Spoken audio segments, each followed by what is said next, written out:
ಎಚ್ಚರಿಸಿದ್ದಕ್ಕೆ ಬೈದು ಬಿಟ್ರಂತೆ. ಯಾಕೆ ಎಚ್ಚರಿಸಿದಿ ನನ್ನನ್ನು ಅಂತ. ಅಯ್ಯೋ, ನೀವು ಸಂಧ್ಯಾವಂದನೆ ಮಾಡಿಲ್ಲ. ಸಂಧ್ಯಾವಂದನೆ ಮಾಡಬೇಕಾಗಿಲ್ಲ. ಭಗವಂತನ ಧ್ಯಾನ ಮಾಡ್ತಾ ಇರುವಾಗ ನಾವು ಎಬ್ಬಿಸಬೇಕಾಗಿಲ್ಲ ಅವರನ್ನು. ಸಂಧ್ಯಾವಂದನೆ ಕಾಲ ಬಂತು, ಎದ್ದೇಳಿ ಗುರುಗಳೇ ಸಂಧ್ಯಾವಂದನೆ ಮಾಡಿ, ಹಾಗೆ ಹೇಳಬಾರ್ದು. ಅವರು ಧ್ಯಾನ ಮಾಡ್ತಾ ಇದ್ರೆ ಧ್ಯಾನವನ್ನೇ ಮಾಡಬೇಕು. ಎಷ್ಟು ಆತ್ಮರತಿರೇವ ಸ್ಯಾತ್ ಆತ್ಮತೃಪ್ತಶ್ಚ ಮಾನವ. ಆತ್ಮತೃಪ್ತ ಅಂದರೆ ಪರಮಾತ್ಮ. ಇಲ್ಲೆಲ್ಲ ಆತ್ಮ ಆತ್ಮ ಅಂತಂದ್ರೆ ಪರಮಾತ್ಮ. ಪರಮಾತ್ಮನಲ್ಲೇನೆ, ಅವನ ಧ್ಯಾನದಲ್ಲೇನೆ ಆನಂದ ಪಡ್ತಕ್ಕಂಥವನು. ಆತ್ಮನ್ನೇವ ಚ ಸಂತುಷ್ಟ, ಸಂತುಷ್ಟನಾಗಿ ಧ್ಯಾನದ ಆನಂದವನ್ನು ಅನುಭವಿಸ್ತಾ ಇರ್ತಾನೆ, ಮೈ ಮರೆತಿರ್ತಾನೆ. ಹೊರಗಡೆಯಿಂದ ಬೇರೆ ವಾದನ ಮಾಡಿದರೂ ಅವನು ಏನು ಕೇಳಿಸುವುದಿಲ್ಲ. ಅಂಥ ರೀತಿಯಲ್ಲಿ ಸಮಾಧಿಯಲ್ಲಿ ಇರ್ತಾನೆ. ಅಂಥವನಿಗೆ ತಸ್ಯ ಕಾರ್ಯಂ ನ ವಿದ್ಯತೆ. ಅವನು ಏನು ಕರ್ಮ ಮಾಡಬೇಕು ಅಂತೇನಿಲ್ಲ. ಸಂಧ್ಯಾವಂದನಾದಿ ನಿತ್ಯ ಕರ್ಮವನ್ನು ಕೂಡ ಮಾಡಬೇಕಾಗಿಲ್ಲ ಅಂತ ಹೇಳ್ತಾರೆ. ಆದರೆ ಯಾವಾಗ ಆ ಸಮಾಧಿ ಅವಸ್ಥೆಯಿಂದ ಈಚೆಗೆ ಬರ್ತಾನೆ ಆವಾಗ ಅವನು ಕೂಡ ಆ ಕರ್ಮ ಮಾಡಲೇಬೇಕು. ಇನ್ನೊಂದು, ಈ ಮುಕ್ತರಿದ್ದಾರೆ ನೋಡಿ, ವೈಕುಂಠ ಲೋಕದಲ್ಲಿ ಹೋಗಿ ಅಲ್ಲಿ ಕೂತಿರ್ತಾರೆ. ಅವರು ಕೂಡ ಕರ್ಮ ಮಾಡಬೇಕು ಅಂತ ಏನಿಲ್ಲ, ಆದರೆ ಮಾಡ್ತಾರಂತೆ ಅವರ ಅಭ್ಯಾಸ ಮಾಡಿ ಮಾಡಿ ಮಾಡಿ ಬಹೂನಾಂ ಜನ್ಮನಾಂ ಅಂತೆ ಜ್ಞಾನವಾನ್ ಮಾಂ ಪ್ರಪದ್ಯತೆ ಅಂತದ್ದರಿಂದ, ಬಹು ಅಂದರೆ ಅನಂತ ಜನ್ಮಗಳು ಮಾಡಿ ಅವರು ಅಷ್ಟು ಅಭ್ಯಾಸ ಮಾಡಿ ಬಿಟ್ಟಿದ್ದಾರೆ. ಅಭ್ಯಾಸ ಮಾಡಿ ಮಾಡಿ ಮಾಡಿ ಮಾಡಿ ಬಹು ಜನ್ಮಗಳಲ್ಲಿ ಮಾಡಿದ ಅಭ್ಯಾಸ ಅದು ಬಿಡ್ಲಿಕ್ಕಾಗ್ತದೇನೋ? ಬಿಡ್ಲಿಕ್ಕೆ ಆಗುವುದಿಲ್ಲ. ಅದು ಮೋಕ್ಷದಲ್ಲಿಯೂ ಕೂಡ ಅವರು ಅದೇ ರೀತಿಯಲ್ಲಿ ಪರಮಾತ್ಮನ ಸೇವಾ ಮಾಡ್ತಿರ್ತಾರೆ. ಆ ಸಮಯ ಬಂತು ಅಂತಂದ್ರೆ ಸಂಧ್ಯಾವಂದನೆಗೆ ಹೊರಟು ಬಿಡ್ತಾರಂತೆ. ಸಂಧ್ಯಾವಂದನೆ ಟೈಮ್ ಬಂತು ಅಂದ್ರೆ ಸಂಧ್ಯಾವಂದನೆಗೆ ಹೋಗ್ತಾರೆ. ಅದು ಅಭ್ಯಾಸ ಅದು. ಆದರೆ ತಸ್ಯ ಕಾರ್ಯಂ ನ ವಿದ್ಯತೆ. ಅವನಿಗೆ ಕರ್ತವ್ಯ ಕರ್ಮ ಇಲ್ಲ, ಅವನು ಮಾಡಬೇಕು ಅಂತ ಏನಿಲ್ಲ. ಸ್ವಯಂ ಸ್ವಪ್ರೇರಣೆಯಿಂದ ಪ್ರೀತಿಯಿಂದ ಮಾಡ್ತಾರೆ. ನಮಗೆ ಹಾಗಲ್ಲ, ಮಾಡಲೇಬೇಕು ಅಂತ ವಿಧಿ ಇದೆ. ಆಹಾರ ಸಂಧ್ಯಾ ಮುಪಾಸೀತ, ನಮಗೆ ವಿಧಿ ಇದೆ, ಆ ವಿಧಿಯಿಂದಾಗಿ ನಾವು ಮಾಡಲೇಬೇಕು. ಈ ಮುಕ್ತರಿಗೆ ವಿಧಿ ಇಲ್ಲ, ಅವರು ಸ್ವಯಂ ಪ್ರೇರಣೆಯಿಂದ ಮಾಡ್ತಾರೆ. ನೈವ ತಸ್ಯ ಕೃತೇನಾರ್ಥ ನಾ ಕೃತೇನೇಹ ಕಶ್ಚನ ನಚಾಸ್ಯ ಸರ್ವಭೂತೇಷು ಕಶ್ಚಿದರ್ಥ ವ್ಯಪಾಶ್ರಯ. ಅವರು ಯಾವ ವಿಷಯದಲ್ಲಿಯೂ ಯಾರ ಒಂದು, ಈಗ ಬಂಧುಗಳು ಬರ್ತಾರೆ, ಪೂಜೆ ಮಾಡ್ತಾ ಇರುವಾಗ ಯಾರಾದರೂ ದೊಡ್ಡವರು ಬಂದರೆ ಪೂಜೆಯನ್ನು ಮಧ್ಯದಲ್ಲಿ ಬಿಟ್ಟು ಅವರ ಕಾಲು ಹಿಡಿದು ನಮಸ್ಕಾರ ಮಾಡಿ ಅವರನ್ನು ಅವರಿಗೆ ಸ್ವಾಗತ ಹೇಳಿ ಉಪಚಾರ ಮಾಡಿ ಅವರ ಅನುಜ್ಞೆ ಪಡೆದು ಆಮೇಲೆ ಪೂಜೆ ಮುಂದುವರಿಸಬೇಕು. ನಾನು ಪೂಜೆ ಮಾಡ್ತಿದ್ದೇನೆ, ಸ್ವಲ್ಪ ನಿಲ್ಲಿ, ಹಾಗೆ ಹೇಳಬಾರ್ದು. ಅಲ್ಲಿ ಪುಂಡಲೀಕ ಅವನು ಮಾಡಿದ್ದಾನೆ, ಮುನಿ ಏನ್ ಮಾಡಿದ್ದಾನೆ, ಏನೋ ಒಂದು ಇಟ್ಟಿಗೆ ಎಷ್ಟು ಬಿಟ್ಟಿದ್ದಾನೆ, ನಾನು ತಂದೆ ತಾಯಿಗಳ ಸೇವೆ ಮಾಡ್ತಿದ್ದೇನೆ, ಸ್ವಲ್ಪ ನಿಲ್ಲು ಅಂತ. ಅದು ಯಾರಿಗೆ? ಅದು ಪರಮಾತ್ಮನಿಗೇನೇ ಪೂಜೆ. ಅದು ತಂದೆ ತಾಯಿಗಳಿಗೆ ಪೂಜೆ ಅಂತಂದ್ರೆ ತಂದೆ ತಾಯಿಗಳ ಪೂಜೆ ಅಲ್ಲ, ಅಂತರ್ಗತನಾದ ಪರಮಾತ್ಮನಿಗೆ ಪೂಜೆ. ಆದ್ರಿಂದ ನಿನಗೇನೆ ಪೂಜೆ ಅಲ್ಲಿ ಮಾಡ್ತಾ ಇದ್ದೇನೆ, ಸ್ವಲ್ಪ ನಿಲ್ಲು ಅಂತ ಹೀಗೆ ಹೇಳಿದ್ದಷ್ಟೇ ಹೊರತು, ಇಲ್ಲದೆ ಹೋದರೆ ಯಾರಾದರೂ ದೊಡ್ಡವರು ಪೂಜೆ ಮಾಡ್ತಾ ಇರುವಾಗ ಬಂದರೆ ಅವರಿಗೆ ನಾವು ಮೊದಲು ಸತ್ಕಾರ ಮಾಡಬೇಕು. ಸ್ವಲ್ಪ ಏನಾದರೂ ಹೆಚ್ಚು ಕಮ್ಮಿ ಆಗಿಬಿಟ್ರೆ ನೋಡಿ, ಇಂದ್ರದ್ಯುಮ್ನ ಮಹಾರಾಜ ಅಗಸ್ತ್ಯ ಋಷಿಗಳು ಬರುವಾಗ ಪೂಜೆ ಮಾಡ್ತಾ ಇದ್ದಂತೆ. ಅಗಸ್ತ್ಯ ಋಷಿಗಳು ಬಂದರೂ ಕೂಡ ಅಯ್ಯೋ ನಾನು ಪೂಜೆ ಮಾಡ್ತಿದ್ದೇನೆ ಅಂತ ಅಂದ್ಕೊಂಡು ಅಹಂಕಾರದಿಂದ ಅವನು ಪೂಜೆನೇ ಮುಂದುವರಿಸಿದ. ಅಗಸ್ತ್ಯ ಋಷಿಗಳಿಗೆ ಸರಿಯಾದ ಮರ್ಯಾದೆ ಮಾಡಿಲ್ಲ.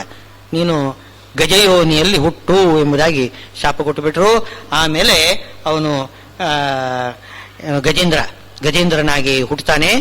ಆಮೇಲೆ ಮೊಸಳೆ ಬಂದು ಕಾಲು ಹಿಡಿಕೊಳ್ತದೆ. ಏನು ಗಜೇಂದ್ರ ಮೋಕ್ಷ ಆಗ್ತದೆ, ಅದು ಬೇರೆ ವಿಷಯ. ಅವನು ತತ್ವಜ್ಞಾನಿ, ಅಪರೋಕ್ಷ ಜ್ಞಾನಿ ಆದ್ದರಿಂದ ಏನೋ ನಡೆಯಿತು.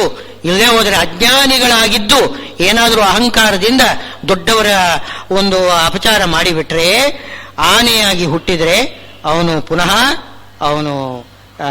ನರಕಕ್ಕೆ ಹೋಗ್ಬಿಡ್ತಾನೆ. ಹೀನ ಜನ್ಮಗಳಲ್ಲಿ ಇದು ಮಾಡಿಕೊಂಡು ಆಮೇಲೆ ನರಕಕ್ಕೆ ಹೋಗ್ತಾರೆ. ಜ್ಞಾನಿಗಳು ಹಾಗಲ್ಲ, ಪ್ರಾರಬ್ಧ ಕರ್ಮದಿಂದ ಏನೋ ಒಂದು ಅಪರಾಧ ಮಾಡ್ತಾರೆ, ಏನೋ ಒಂದು ಶಿಕ್ಷೆ ಅನುಭವಿಸ್ತಾರೆ, ಆಮೇಲೆ ಅವರು ಎದ್ದು ಮೇಲೆ ಬಂದುಬಿಡ್ತಾರೆ.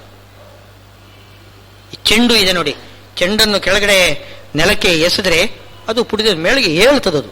ಅದೇ ಮಣ್ಣು ಹೆಂಟೆ ಹೊಡೆದ್ರೆ ಅಲ್ಲೇನೆ ಪುಡಿ ಪುಡಿಯಾಗಿ ಬಿದ್ದು ಹೋಗ್ಬಿಡ್ತದೆ. ಅಜ್ಞಾನಿಗಳು ಹಾಗೆ ಬಿದ್ದು ಪುಡಿ ಪುಡಿಯಾಗಿ ಹೋಗ್ಬಿಡ್ತೇವೆ ನಾವು, ದೊಡ್ಡವರಿಗೆ ಅಪಚಾರ ಮಾಡಿಬಿಟ್ರೆ. ಜ್ಞಾನಿಗಳು ಹಾಗಲ್ಲ, ಅಪಚಾರ ಮಾಡಿದ್ರೂ ಕೂಡ ಯಾಕೆ ಅಪಚಾರ ಮಾಡ್ತಾರೆ? ಪ್ರಾರಬ್ಧ ಕರ್ಮ ವಶದಿಂದ ಮಾಡಿರ್ತಾರೆ, ಅದಕ್ಕೆ ತಕ್ಕ ಶಿಕ್ಷೆ ಅನುಭವಿಸ್ತಾರೆ.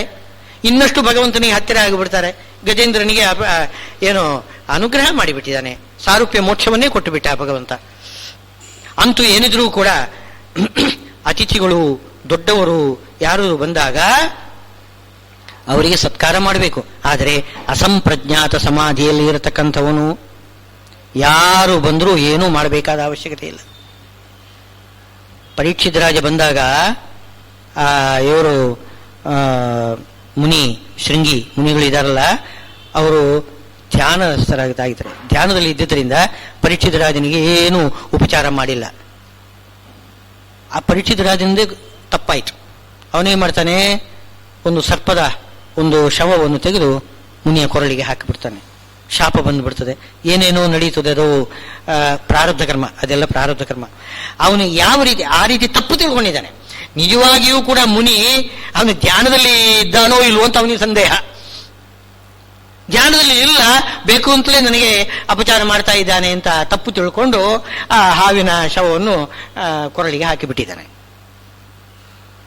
ವಾಸ್ತವದಲ್ಲಿ ಅವನು ಧ್ಯಾನಸ್ಥನಾಗಿದ್ದಾನಂತೆ. ಧ್ಯಾನದಲ್ಲಿ ಇರುವವರಿಗೆ ಅವರಿಗೆ ಯಾವ ಕರ್ತವ್ಯನೂ ಕೂಡ ಇರುವುದಿಲ್ಲ. ಹಾಗೆ ಮೋಕ್ಷದಲ್ಲಿ ಇರತಕ್ಕಂಥವರು ಮುಕ್ತರಿಗೂ ಯಾವುದೇ ಕರ್ಮ ಇರುವುದಿಲ್ಲ. ನೈವ ತಸ್ಯ ಕೃತೇನಾರ್ಥ ನಾಕೃತೇನೇಹ ಕಶ್ಚನ ನಚಾಸ್ಯ ಸರ್ವಭೂತೇಷು ಕಶ್ಚಿದರ್ಥ ವ್ಯಪಾಶ್ರಯ. ಯಾವುದೇ ಒಂದು ಕರ್ತವ್ಯ ಕರ್ಮ ಅವರಿಗೆ ಆ ಹೊತ್ತಿನಲ್ಲಿ ಇರುವುದಿಲ್ಲ. ಅವರು ಯಾವಾಗ ಸಮಾಧಿಯಿಂದ ಹೊರಗಡೆ ಬರ್ತಾರೆ ಆವಾಗ ಅವರಿಗೆಲ್ಲ ಕರ್ತವ್ಯ ಕರ್ಮಗಳಿರ್ತದೆ. ತಸ್ಮಾತ್ ಆದ್ದರಿಂದ ಕರ್ಮ ಅವಶ್ಯ ಮಾಡಲೇಬೇಕು. ಯಾರು ಸಮಾಧಿ ಅವಸ್ಥೆಯಲ್ಲಿ ಇರತಕ್ಕಂಥ ಜ್ಞಾನಿ ಮತ್ತು ಮುಕ್ತ ಇವರಿಬ್ಬರನ್ನು ಬಿಟ್ಟರೆ ಉಳಿದವರೆಲ್ಲರೂ ಕೂಡ ಕರ್ಮಾಚರಣೆ ಮಾಡಲೇಬೇಕು. ಇದು ನಿಯಮ. ಇದು ಆದ್ದರಿಂದ ಹೇಳ್ತಾ ಇದ್ದಾರೆ, ಅಸಕ್ತ ನೀನು ಸಂಗ ಮಾಡದೆ ಫಲದಲ್ಲಿ ಆಸಕ್ತಿ ಇಲ್ಲದೆ ನೀನೇ ಮಾಡಬೇಕು, ಕರ್ಮವನ್ನು ಮಾಡಲೇಬೇಕು. ತಸ್ಮಾತ್ ಅಸಕ್ತ ಸತತಂ ಕಾರ್ಯಂ ಕರ್ಮ ಸಮಾಚರ. ಅಸಕ್ತೋ ಹ್ಯಾಚರನ್ ಕರ್ಮ ಪರಮಾಪ್ನೋತಿ ಪುರುಷಃ. ಈ ರೀತಿ ನಿಷ್ಕಾಮ ಕರ್ಮ ಮಾಡಿಬಿಟ್ರೆ ಏನು ಅಸಕ್ತ. ಅಸಕ್ತ ಅಂತಂದ್ರೆ ಏನು?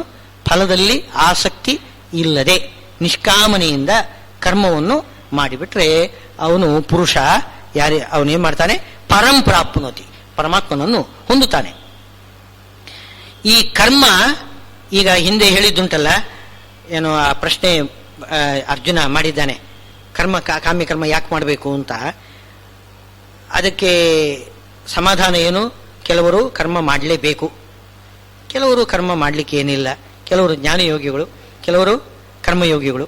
ಆ ವ್ಯತ್ಯಾಸ ಇದೆಯಲ್ಲ, ಅದನ್ನು ಸ್ಪಷ್ಟ ಮಾಡ್ತಿದ್ದಾನೆ ಇಲ್ಲೀಗ. ಏನು? ಕರ್ಮಣೇವಹಿ ಸಂಸಿದ್ಧಿಂ ಆಸ್ಥಿತಾ ಜನಕಾದಯ.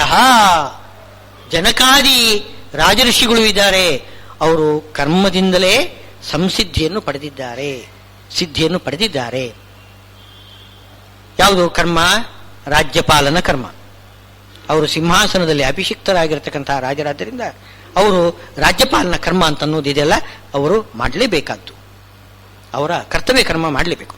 ಆದ್ದರಿಂದ ಅವರಿಗೆ ಸಿದ್ಧಿ ಆಗಿದೆ. ಜನಕ ಮಹಾರಾಜ ಸಿದ್ಧನಾಗಿಬಿಟ್ಟಿದ್ದಾನೆ, ಅವನಿಗೆ ಜ್ಞಾನಿ ಆಗಿಬಿಟ್ಟಿದ್ದಾನೆ. ಅದರಿಂದಲೇ ಅಪರೋಕ್ಷ ಬಂದುಬಿಟ್ಟಿದೆ.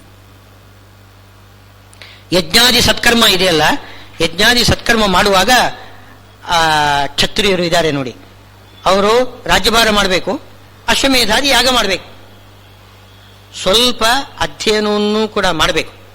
ಈಗ ಯಾರು ಯಾಜ್ಞವಲ್ಕ್ಯರು ಅಂಥ ಋಷಿಗಳು ಬಂದಾಗ ಅವರ ಮುಂದೆ ಎಲ್ಲ ಬೇಕಾದಷ್ಟು ಶಾಸ್ತ್ರ ಚರ್ಚೆ ಎಲ್ಲ ಮಾಡಿದ್ದಾನೆ ಜನಕ ಮಹಾರಾಜ. ಆದರೆ ಬೇರೆ ಎಲ್ಲ ಕಾಲದಲ್ಲಿ ಅವನು ಮಾಡುವುದೇನು? ರಾಜ್ಯಭಾರ ಮಾಡುದು, ಇನ್ನು ಅಶ್ವಮೇಧಾದಿ ಯಾಗಗಳನ್ನು ಮಾಡುವುದು. ಏನು ಅಧ್ಯಯನ ಬಹಳ ಕಡಿಮೆ, ಅಧ್ಯಯನ ಬಹಳ ಕಡಿಮೆ, ಕರ್ಮ ಅಧಿಕ. ಆದರೂ ಸಂಸಿದ್ಧಿಂ ಆಸ್ಥಿತ, ಅವನಿಗೆ ಸಿದ್ಧಿ ಆಗಿಬಿಟ್ಟಿದೆ. ಕರ್ಮಾಚರಣೆ ಮಾಡಿದ್ರಿಂದ ಅವನಿಗೆ ಸಿದ್ಧಿ ಆಗಿದೆ. ಅವರು ಏನಾಗ್ತದೆ? ಸಿದ್ಧಿ ಆಗುವುದು ಅಂದರೆ ಅರ್ಥವೇನು?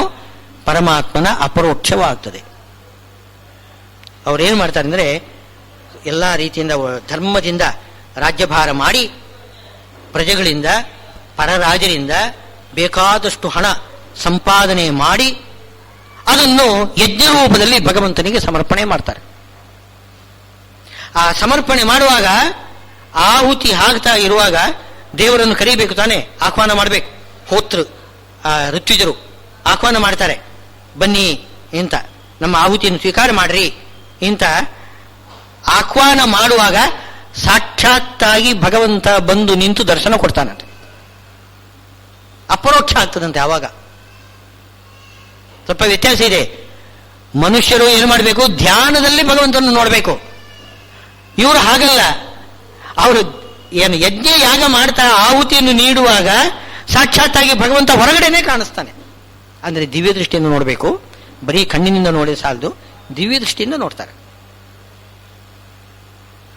ಪರಮಾತ್ಮನ ಅಪರೋಕ್ಷ ಅಲ್ಲಿ ಆಗ್ತದಂತ. ಇದಕ್ಕೆ ಸಿದ್ಧಿ ಅಂತ ಹೇಳ್ತಾರೆ. ಕರ್ಮಣೇವ ಹಿ ಸಂಸಿದ್ಧಿಂ ಆಸ್ಥಿತಾ ಜನಕಾದಯ. ಜನಕ, ಪ್ರಿಯವ್ರತ ಮುಂತಾಗಿರತಕ್ಕಂತಹ ರಾಜರುಗಳು ಅವರು ಆ ಯಜ್ಞ ಯಾಗ ಇತ್ಯಾದಿಗಳ ಮಾಡ್ತಾ ಇರುವಾಗಲೇ ಭಗವಂತನ ಅಪರೋಕ್ಷವನ್ನು ಪಡೆದಿರ್ತಾರೆ. ಬಿಂಬಾಪರೋಕ್ಷ ಆಗಿಬಿಡ್ತದೆ. ಬಿಂಬನೇ ಹೊರಗಡೆ ಬಂದು ದರ್ಶನ ಕೊಡ್ತಾನೆ. ಇದೊಂದು ಕರ್ಮದಿಂದ ಕಾಮ್ಯ ಕರ್ಮ ಮಾಡಿದರೂ ಕೂಡ ಯಾರು ಕರ್ಮಯೋಗಿಗಳು ಮಾಡ್ತಕ್ಕಂತಹ ಕರ್ಮಯೋಗ, ಕರ್ಮಕ್ಕೆ ಫಲ ಸಿಗ್ತದೆ. ಭಗವಂತನ ಅಪರೋಕ್ಷವಾಗ್ತದೆ. ಕರ್ಮದ ಫಲ ಏನು ಹೇಳುವುದು? ಕಾಮ್ಯ ಕರ್ಮ ಅಲ್ಲ, ಭಗವಂತನ ಅಪರೋಕ್ಷ. ಆ ಸಿದ್ಧಿ ಅವರು ಪಡೆದಿರ್ತಾರೆ ಅಂತ ಒಂದು ಕಾರಣ ಕೊಟ್ಟರು. ಇನ್ನೊಂದು ಕಾರಣ ಕೊಡ್ತಾರೆ, ಲೋಕ ಸಂಗ್ರಹಮೇವಾಪಿ ಸಂಪಶ್ಯನ್ ಕರ್ತುಮರ್ಹಸಿ. ನಾವು ಕರ್ಮಾಚರಣೆ ಮಾಡೋದು ನಮಗಾಗಿ ನಾವು ಮಾಡ್ತಾ ಇದ್ದೇವೆ, ಯಾರಿಗೂ ಕೂಡ ಕಾಣಿಸಿದ ಹಾಗೆ ಒಳಗಡೆ ಕೂತ್ಕೊಂಡು ಪ್ರೈವೇಟ್ ಆಗಿ ಪ್ರೈವಸಿಯಲ್ಲಿ ಕುಳಿತುಕೊಂಡು ನಾನು ಎಲ್ಲ ಕರ್ಮ ಮಾಡ್ತೇನೆ, ಹೊರಗಡೆ ತೋರಿಸ್ಕೊಳ್ಳೋದಿಲ್ಲ. ಹೊರಗಡೆ ಏನು ತೋರಿಸ್ಕೊಳ್ಳೋದಿಲ್ಲ. ನಾನು ಬರೀ ಲೌಕಿಕ, ಮನೆ ಒಳಗಡೆ ನಾನು ಒಳ್ಳೆ ಪಾರಮಾರ್ಥಿಕ, ನಾನು ಹೊರಗಡೆ ತೋರಿಸ್ಕೊಳ್ಳೋದಿಲ್ಲ ನಾನು. ಹಾಗೆ ಮಾತ್ರ ಮಾಡಬೇಡಿ ಅಂತ ಹೇಳ್ತಾರೆ. ಕೃಷ್ಣ ಉಪದೇಶ ಕೊಡ್ತಾನೆ, ಹಾಗೆ ಮಾತ್ರ ಮಾಡಬೇಡ. ನೀನು ಗುಟ್ಟಾಗಿ ಒಳಗಡೆ ನೀನು ಮಾಡ್ತಕ್ಕಂಥ ಕರ್ಮ ಅದು ಉಪಯೋಗ ಬರೋದಿಲ್ಲ. ಎಲ್ಲರ ಎದುರಿಗೆ ಎಲ್ಲರೂ ನೋಡುವ ಹಾಗೆ ಕರ್ಮಾಚರಣೆ ಮಾಡು. ಅಂದ್ರೆ ಅದು ಡಾಂಬಿಕತನ ಮಾಡಬೇಕೇನೋ? ಹಾಗಲ್ಲ. ಡಾಂಬಿಕ ಬುದ್ಧಿ, ಆ ಬುದ್ಧಿಯಿಂದ ಮಾಡೋದಲ್ಲ. ನಾನು ಈ ಕರ್ಮ ಮಾಡ್ತಿದ್ದೇನೆ, ಇದೇ ರೀತಿಯಲ್ಲಿ ನೀವು ಕೂಡ ಮಾಡ್ರಿ ಅಂತ ಇನ್ನೊಬ್ಬರಿಗೆ ಒಂದು ಸ್ಫೂರ್ತಿ ಕೊಡ್ಲಿಕ್ಕೋಸ್ಕರ, ಅವರಿಗೆ ಪ್ರೇರಣೆ ಕೊಡ್ಲಿಕ್ಕೋಸ್ಕರ ಎಲ್ಲರೂ ನೋಡುವ ಹಾಗೆ ನೀವು ಕರ್ಮಾಚರಣೆ ಮಾಡ್ಬೇಕಂತ. ನಾವು ಅಲ್ಲಿ ಇದೇನೋ ಏನೋ ಡಂಬಾಚಾರ ಅಂತ ಜನ ತಿಳ್ಕೊಳ್ಬಹುದು ಅಂತ ನಾವು ಭಯಪಡಬಾರದು. ತಿಳ್ಕೊಂಡ್ರೆ ಅದು ಅವರ ತಪ್ಪು. ಆದರೆ ಇವನು ಡಂಬಾಚಾರ ಮಾಡಬಾರ್ದು. ತನಗೆ ಅವರಲ್ಲಿ ಬುದ್ಧಿ ಇಲ್ಲ, ಭಕ್ತಿ ಇಲ್ಲ, ಏನಿಲ್ಲ, ಎಲ್ಲರೂ ನೋಡ್ಲಿ ಅಂತ ಅಂದುಕೊಂಡು ಜೋರಾಗಿ ಗಂಟಾಮಣಿ ಬಾರಿಸಿ ಪೂಜೆ ಗೀಜೆ ಎಲ್ಲ ಜೋರಾಗಿ ಮಾಡ್ತಾ ಇದ್ದಾನೆ. ಕಂಚುಗಾರರ ಅಂಗಡಿ ಎಂದದಿ ಕಂಚು ಹಿತ್ತಾಳೆಯ ಪ್ರತಿಮೆಯನರಿ ಮಿಂಚಲೆನ್ನುತ್ತ ಬಹುಜ್ಯೋತಿಗಳ ಹಚ್ಚಿ ವಂಚನೆಯಲ್ಲಿ ಘನಪೂಜೆ ಮಾಡುವುದು ಉದರ ವೈರಾಗ್ಯ ಅಂತ ಪುರಂದರದಾಸರು ಬೈದಿದ್ದಾರೆ. ಹೌದು, ಆದರೆ ಅಷ್ಟೇ ಇದ್ರೆ ಅದು ದೋಷ. ಏನದು? ಇನ್ನೊಬ್ಬರು ನೋಡಿ ನನ್ನನ್ನು ಮಹಾಭಕ್ತ ಅಂತ ತಿಳ್ಕೊಳ್ಬೇಕು ಜನ, ಅಷ್ಟೇ. ನಾನು ಭಕ್ತನಲ್ಲ, ನನ್ನನ್ನು ಭಕ್ತ ಅಂತ ಜನ ತಿಳ್ಕೊಳ್ಬೇಕು. ಆ ಅಭಿಪ್ರಾಯದಿಂದ ಪೂಜೆ ಮಾಡಿದರೆ ಮಾತ್ರ ಅದು ಉದರ ವೈರಾಗ್ಯ ಆಗ್ತದೆ. ಅದು ಪದುಮನಾಭನಲ್ಲಿ ಲೇಷ ಭಕ್ತಿ ಇಲ್ಲ, ಅದು ತಪ್ಪಾಗ್ತದೆ, ಅದು ಡಾಂಬಿಕತನ ಆಗ್ತದೆ. ಆದರೆ ಭಕ್ತಿಯಿಂದ ನೀವು ಏನು ಪೂಜೆ ಮಾಡ್ತೀರಿ, ಸ್ವಾಮಿಗಳು ಪೂಜೆ ಮಾಡ್ತಾರೆ, ಸಂಸ್ಥಾನದ ದೇವರಿಗೆ ಪೂಜೆ ಮಾಡ್ತಾರೆ, ಎಲ್ಲರನ್ನೂ ಕೂಡ ಕರೆಸ್ತಾರೆ, ಬನ್ನಿ ದೇವರ ಪೂಜೆ ನೋಡಿ, ತೀರ್ಥ ಪ್ರಸಾದ ತಗೊಳ್ಳಿ ಎಂಬುದಾಗಿ ಸ್ವಾಮಿಗಳು ಎಲ್ಲರಿಗೂ ಕೂಡ ಆಜ್ಞಾ ಮಾಡ್ತಾರೆ. ಲೋಕ ಎಲ್ಲ ಬರ್ತದೆ ನೆರೆದುಕೊಂಡು, ಎಲ್ಲರೂ ನೋಡ್ತಿರ್ತಾರೆ. ಸಾವಿರಾರು ಜನ ನೋಡುವ ಹಾಗೆ ದೊಡ್ಡದಾಗಿ ದೇವರು ಪೂಜೆ ಮಾಡ್ತಿದ್ದಾರೆ. ಇದು ಸಂಸ್ಥಾನದ ಪೂಜೆ, ಅದು ಬೇಕು ಅಂತ ಡಾಂಬಿಕತನ ಅಂತ ಮಾತ್ರ ತಿಳ್ಕೊಳ್ಬಾರದು. ಅವರು ಭಕ್ತಿಯಿಂದ ಪೂಜೆ ಮಾಡ್ತಿದ್ದಾರೆ. ಅದನ್ನು ನಾವು ನೋಡಿ ಮನೆಯಲ್ಲಿ ಅದೇ ರೀತಿಯಲ್ಲಿ ನಾವು ಕೂಡ ಪೂಜೆ ಮಾಡಲಿಕ್ಕೆ ನಾವು ಸ್ಫೂರ್ತಿ ಪಡಿಬೇಕು. ಇದಕ್ಕೆ ಲೋಕ ಸಂಗ್ರಹ ಅಂತ ಕರೆದಿದ್ದಾರೆ. ಲೋಕ ಸಂಗ್ರಹಮೇವಾಪಿ ಸಂಪಶ್ಯನ್ ಕರ್ತುಂ ಅರ್ಹಸಿ. ನೀನು ಕರ್ಮಾಚರಣೆ ನಿನಗೋಸ್ಕರ ನಿನ್ನ ಉದ್ಧಾರಕ್ಕೆ ಮಾತ್ರವಲ್ಲ, ಲೋಕೋದ್ಧಾರ ದೃಷ್ಟಿಯಿಂದಲೂ ಕೂಡ ನೀನು ಕರ್ಮಾಚರಣೆ ಮಾಡಬೇಕು. ನೀನು ಒಂದು ವೇಳೆ ಕರ್ಮಾಚರಣೆ ಮಾಡದೆ ಬಿಟ್ಟು ಬಿಟ್ರೆ, ಏನು ಒಳಗಡೆ ಗುಟ್ಟಾಗಿ ಮಾಡುವುದು ಅದು ಬೇರೆ, ಬಿಟ್ಟುಬಿಡಿ. ಹಾಗಲ್ಲ, ನೀವು ಮಾಡುವುದೇ ಇಲ್ಲ ಅಂತ ಇಟ್ಕೊಳ್ಳಿ. ಮಾಡುವುದೇ ಇಲ್ಲ ಅಂತಂದಾಗ ಎರಡೂ ಅಪರಾಧ. ಒಂದು, ನೀನು ಮಾಡದೇ ಇರುವುದು ಒಂದು ಅಪರಾಧ. ಇನ್ನೊಬ್ಬರಿಗೆ ಹೀಗೆ ಮಾಡಬೇಕು ಅಂತ ಒಂದು ಮಾದರಿ ಆದರ್ಶ ತೋರದೇ ಇರುವುದು, ಅವರಿಗೆ ಪ್ರೇರಣೆ ನೀಡದೇ ಇರೋದು, ಸ್ಫೂರ್ತಿ ನೀಡದೇ ಇರೋದು, ಅದೂ ದೊಡ್ಡ ದೋಷ ಆಗ್ತದೆ. ನೀನು ಮಾಡಿಬಿಟ್ರೆ ಏನಾಗ್ತದೆ, ನೀನು ನಿನ್ನ ಒಂದು ಕರ್ಮ ಏನು ಮಾಡಿದಿ ಅದಕ್ಕೆ ಫಲ ಇದ್ದೇ ಇದೆ. ಅವರಿಗೆ ಪ್ರೇರಣೆ ಆಯಿತು, ಅದನ್ನು ನೋಡಿ ಅವರು ಪೂಜೆ ಮಾಡಿದರು ಅಂತಂದ್ರೆ ಆವಾಗ ಅವರು ಮಾಡಿದ ಪೂಜೆಗೆ ಅವರಿಗಿಂತ ಹೆಚ್ಚು ಇವನಿಗೆ ಪೂಜೆ ಫಲ ಸಿಗ್ತದೆ, ಹೆಚ್ಚು ಫಲ ಇವನಿಗೆ ಸಿಗ್ತದೆ. ಎಷ್ಟು ಫಲ, ಲಾಭ ಯಾರಿಗೆ ನೋಡಿ, ಅದು ಆಲೋಚನೆ ಮಾಡಬೇಕು. ಲೋಕ ಸಂಗ್ರಾಮೇವಾಪಿ ಸಂಪಶ್ಯನ್ ಕರ್ತುಮರ್ಹಸಿ. ಅದನ್ನ ಕರ್ಮಾಚರಣೆ ನೀನು ಮಾಡಲೇಬೇಕು, ಈ ದೃಷ್ಟಿಯಿಂದಲೂ ಮಾಡಬೇಕು. ಅದಕ್ಕೆ ಕಾರಣ ಕೊಡ್ತಾರೆ. ಲೋಕ ನೋಡ್ತದಲ್ಲ, ನೋಡಿ ಪ್ರೇರಣೆ ಪಡೀತಾರೆ ಅಂತಂತ ಇದ್ರಿ. ಹೇಗೆ ಪ್ರೇರಣೆ ಪಡೀತಾರೆ, ಕಾರಣ ಏನು ಅಂತಂದ್ರೆ ಲೋಕದ ಸ್ವಭಾವನೆ ಹಾಗೆ. ಅವ್ರು ಏನ್ ಮಾಡ್ತಾರೆ ಅಂತಂದ್ರೆ, ಶಾಸ್ತ್ರದಲ್ಲಿ ಏನು ಹೇಳಿದ್ರೂ ಕೂಡ ಅದು ಯಾರಾದರೂ ಮಾಡ್ತಿದ್ದಾರೇನೋ ಹಾಗೆ ಅಂತ ನಾವು ನೋಡ್ತೇವೆ. ನಾವು ಇದರ ಆಚಾರದಲ್ಲಿ ಇದೆಯಾ, ಯಾರಾದರೂ ಮಾಡ್ತಕ್ಕಂಥದ್ದು ಇದೆಯಾ, ಹಾಗಿದ್ರೆ ನಾವು ಮಾಡೋಣ. ಶಾಸ್ತ್ರದಲ್ಲಿ ಹೇಳಿದ್ರೂ ಕೂಡ ನಮಗೆ ಅದರಲ್ಲಿ ಏನೋ ವಿಶ್ವಾಸ ಉಂಟಾಗುವುದಿಲ್ಲ. ಎಷ್ಟೋ ಶಾಸ್ತ್ರಗಳಲ್ಲಿ ಬೇಕಾದಷ್ಟಿದೆ, ನಾವು ಮಾಡುವುದಿಲ್ಲ. ಯಾರಾದರೂ ಮಾಡುವುದು ಕಂಡ್ರೆ ಓ ಹಾಗಿದ್ರೆ ಇದು ನಾವು ಮಾಡಬೇಕು ಅಂತ ಬುದ್ಧಿ ಬರ್ತದೆ. ಅದಕ್ಕೆ ಹೇಳ್ತಾರೆ, ಯದ್ಯದಾಚರತಿ ಶ್ರೇಷ್ಠ ತತ್ತದೇವ ಇತರೋ ಜನ ಸ ಯತ್ ಪ್ರಮಾಣಂ ಕುರುತೆ ಲೋಕಸ್ತದನು ವರ್ತತೆ. ದೊಡ್ಡವರು ಏನಾದರೂ ಒಂದು ಸತ್ಕರ್ಮ ಮಾಡಿದರು ಅಂತಂದ್ರೆ ಅದನ್ನು ನೋಡಿ, ಅವರು ಮಾಡಿದ್ದಾರೆ, ಹಾಗೆ ನಾವು ಕೂಡ ಮಾಡಬೇಕು. ಅವರು ಮಾಡಿದ್ದಾರೆ ಅಂತಂದ್ರೆ ಅದು ನಿಜವಾಗಿಯೂ ಕೂಡ ಅದು ಫಲ ಕೊಡ್ತದೆ, ಅದು ಸರಿಯಾಗಿರ್ತಕ್ಕಂಥದ್ದು ಕರ್ಮ. ಇಲ್ಲ ಒಂದು ನಮಗೆ ಸಂಶಯ ಬರ್ತದೆ, ಅದು ಮಾಡಿದರೆ ಫಲ ಸಿಗ್ತದೋ ಇಲ್ವೋ, ಆ ಕರ್ಮ ಮಾಡುವುದು ಸರಿಯೋ ಹೌದೋ ಅಲ್ವೋ ಇತ್ಯಾದಿಗಳೆಲ್ಲ ನಮಗೆ ಬಹಳ ಸಂಶಯ ಬರ್ತದೆ. ದೊಡ್ಡವರು ಮಾಡಿ ತೋರಿಸಿದರು ಅಂತಂದ್ಬಿಟ್ರೆ ನಮ್ಗೆ ಯಾವ ಸಂದೇಹನೂ ಬರೋದಿಲ್ಲ. ಲೋಕ ತದ ಅನುವರ್ತತೆ, ಅದನ್ನೇ ಅನುಸರಿಸಿ ಇವರು ಕೂಡ ಕರ್ಮಾಚರಣೆ ಮಾಡ್ಲಿಕ್ಕೆ ಶುರು ಮಾಡ್ತಾರೆ.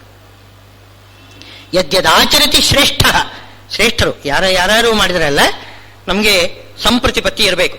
ಇವರು ಒಳ್ಳೆಯ ತಿಳಿದವರು, ಅವರು ಈ ಕರ್ಮವನ್ನು ಮಾಡ್ತಾ ಇದ್ದಾರೆ ಅಂತಂದ್ರೆ ನಾವು ಕೂಡ ಮಾಡೋಣ. ಎಷ್ಟೋ ವಿಷಯಗಳಲ್ಲಿ ನಮಗೆ ಸಂಶಯ ಬರ್ತದೆ. ಕೆಲವೆಲ್ಲ ಕೆಲವು ವ್ರತಗಳು ಕೆಲವರು ಮಾಡ್ತಾರೆ, ಕೆಲವರು ಮಾಡುವುದಿಲ್ಲ. ಸಂಪ್ರದಾಯ ಬೇರೆ ಬೇರೆ ಇರ್ತದೆ. ಉದಾಹರಣೆಗೆ ಜ್ಯೇಷ್ಠ ಲಕ್ಷ್ಮೀ ವ್ರತ ಅಂತಿದೆ, ಜ್ಯೇಷ್ಠ ಅದು ಕೆಲವರು ಮಾಡ್ತಾರೆ, ಕೆಲವರು ಮಾಡೋದಿಲ್ಲ.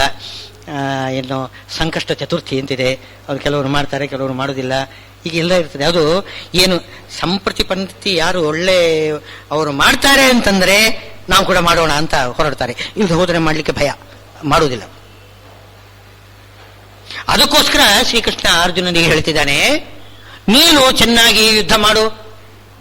ಆವಾಗ ಅಯ್ಯೋ ಪಾಂಡವರು, ಅರ್ಜುನ ಶ್ರೀಕೃಷ್ಣನ ಪರಮಪ್ರಿಯ, ಅವನು ಇಂಥ ಒಂದು ಕರ್ಮವನ್ನು ಮಾಡಿದ್ದಾನೆ, ಯುದ್ಧವನ್ನು ಮಾಡಿದ್ದಾನೆ, ಗುರು ದ್ರೋಣ ಭೀಷ್ಮಾಚಾರ್ಯನನ್ನು ಕೊಂದು ಹಾಕಿದ್ದಾನೆ. ಹಾಗಿದ್ರೆ ಭಯ ಏನಿಲ್ಲ. ಯಾರು ಅಧರ್ಮನಿಷ್ಠರಾಗಿರ್ತಾರೆ ಅವರು ಎಷ್ಟೇ ದೊಡ್ಡವರಾಗಿರಲಿ, ಅಧರ್ಮದ ಪಕ್ಷದಲ್ಲಿ ನಿಂತಿದ್ದಾರೋ ಅವರನ್ನು ನಾವು ವಿರೋಧ ಮಾಡುವುದು ತಪ್ಪೇನಲ್ಲ, ನಾವು ಯುದ್ಧ ಮಾಡಬಹುದು ಅಂತ ಎಲ್ಲ ಕ್ಷತ್ರಿಯರಿಗೂ ಕೂಡ ಪಾಠ ಹೇಳಿಕೊಟ್ಟಾಗಾಯ್ತು. ಈಗ ನೀನು ಅರ್ಜುನ, ನೀನು ಕರ್ಮಾಚರಣೆ ಮಾಡಿದರೆ ನಿನಗೆ ಫಲ ಸಿಗುವುದು ಮಾತ್ರವಲ್ಲ, ಪ್ಲಸ್ ಏನಿದೆ, ಇನ್ನೊಬ್ಬರು ಏನೇ ಇಲ್ಲ ಕರ್ಮಾಚರಣೆ ನಿನ್ನನ್ನು ನೋಡಿ ಕಲ್ತುಕೊಂಡು ಏನು ಕರ್ಮಾಚರಣೆ ಮಾಡ್ತಾರೆ ಅದರ ಫಲನೂ ಕೂಡ ನಿನಗೆ ಸಿಗ್ತದೆ. ಆ ಮಹಾಫಲ ಸಿಗ್ತದೆ ನಿನಗೆ, ಅದನ್ನು ಮಾಡು. ಸ ಯತ್ ಪ್ರಮಾಣಂ ಕುರುತೆ ಲೋಕಸ್ತದನು ವರ್ತತೆ.